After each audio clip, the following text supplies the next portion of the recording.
নমস্কার, আমার নাম রুনা ভট্টাচার্য। আমি শিবচন্দ্রা মর্যাদা মেমোরিয়াল ইনস্টিটিউশন বিদ্যালয়ের ষষ্ঠ শ্রেণীর ছাত্রী। আমি একটি গল্প বলছি। গল্পটা যে ছেলেটা আছে, সেই ছেলেটার আমি নাম বলছি না, সেই ছেলেটার নাম আমি এখানে অনেক ধরছি।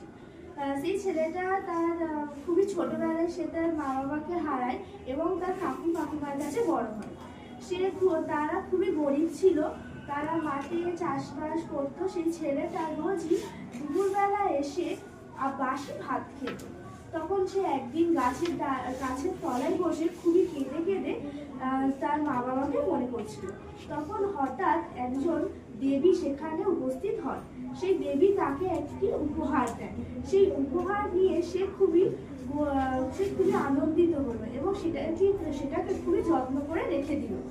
একদিন রাজা সেই উপহারটিকে দেখতে গেল এবং তার কাছে সেই উপহারটিকে কে দিয়েছে সেটা তার কাছে জানতে চাইল।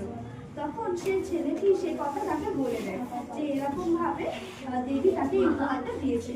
তখন রাজা সেই উপহারটি তার কাছ থেকে নিতে চায়, কিন্তু ছেলেটি তাকে দিতে চায় না। তখন রাজা তাকে অনেক ধন সম্পত্তি দেওয়ার কথা বলে, কিন্তু তবুও সেই ছেলেটি সেই উপহারটি তার কাছে দিতে চায় না। তখন রাজা হঠাৎ করে একদিন রাত্রেবেলা যখন ছেলেটি বাড়ি ছিল না, তখন সে তার ঘরে গিয়ে সেই উপহারটি চুরি করে নিয়ে আসে। ফলে সেই রাজাটি তার রাজ্য সবকিছু হারায় এবং ছেলেটি